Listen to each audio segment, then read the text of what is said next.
Noong September 30, isang 6.9 na magnitude na lindol ang tumama sa Cebu na pumitil ng 72 na buhay. Noong October 1, isang 6.0 na magnitude na lindol ang tumama sa Indonesia na ikinasawi ng hindi bababa sa 52 katao. Noong October 6, isa pang 5.3 magnitude na lindol ang tumama sa timog kanluran ng Davao.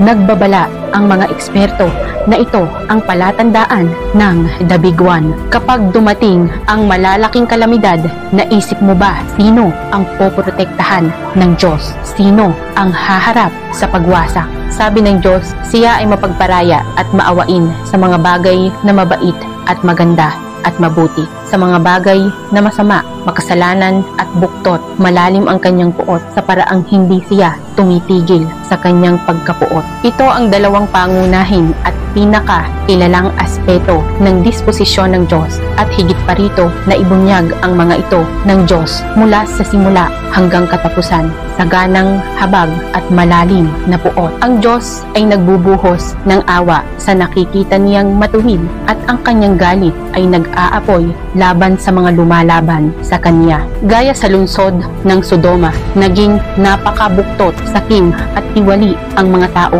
Ano pat gusto pa nilang saktan ang mga mensahero ng Diyos. Lubos na tinatanggihan ang Diyos. Sa huli, winasak sila ng Diyos sa pamamagitan ng apoy mula sa langit. Ngunit si Lot ay isang matuwid na tao. Ipinagtanggol niya ang mga mensahero ng Diyos, kaya siya at ang kanyang pamilya ay naligtas mula sa pagwasak. Mga kapatid, ngayon tayo ay nabubuhay sa modernong henerasyon tulad ng Sodoma. Ang kasalanan ay tinatawag na kalayawan, ang kasamaan ay tinatawag na kalakaran, at ang mga may takot sa Diyos ay kinuputya ng mundo. Ngunit nakikita ng Diyos ang bawat puso ng tao. Hindi niya hahayaang mamatay ang mga matuwid sa sakna, at hindi rin niya pababayaan ang mapaghimagsik na walang parusa. Ito ang pagiging matuwid ng Diyos, masaganang awa at matinding puot. Isa ka ba sa mga tinatawag ng Diyos na matuwid? Kung handa ka, mag-comment ng Amen at sumali sa aming libreng fellowship. Maaari mong mahanap ang link sa aking profile.